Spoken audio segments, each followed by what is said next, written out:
Today marks a year since Transport for London, TfL, introduced a ban on junk food advertising anywhere on its network.But what impact has it had? And what are the lessons for London's policymakers? 1 year on, there is little evidence that the ban has achieved much beyond generating a few headlines. In fact, it looks like the perfect example of a poorly thought-through government initiative that hijacked an important issue in order to virtue signal, rather than achieve real results. The ad ban was aimed at addressing London's childhood obesity problem, often cited as spiraling out of control. That's a noble goal.But as the Royal College of Paediatrics and Child Health has made clear, before we can find a solution to the obesity crisis, we first need better data to adequately understand the problem in the first place. This research should have been commissioned at the outset. In fact, both experience and research show us what the most proven methods for tackling childhood obesity really are.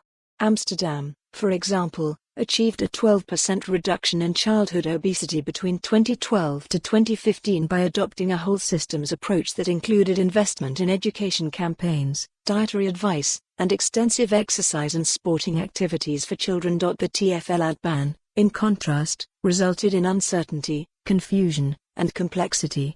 The rules have led to adverts for family staples like olive oil and nuts being banned, while allowing marketing of some chicken burgers, nuggets and fries. As with all misguided top-down government policy, it ends up costing the taxpayer.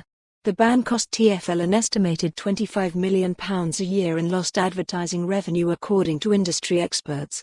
TfL's own figures are more conservative, but still show an estimated £13 million loss in revenue, shouldered by Londoners. The public should have some way of assessing what that £13 million price tag achieved, but conveniently enough, they can't. Because in typical public sector fashion, there are no key performance indicators, no metrics, and no measurables accompanying the ban, meaning that the policy cannot undergo any meaningful future review. So how many fewer children are obese thanks to the ban? We actually don't know. Encouraging organic grassroots action would have paid far greater dividends. Without involving schools, councils, community activists and even private actors, it is almost impossible to ensure that adequate programs, facilities and nutritional guidance can be made available to those that most need it. Worse of all, when the mayor is challenged about tackling childhood obesity, he just refers to the TfL policy.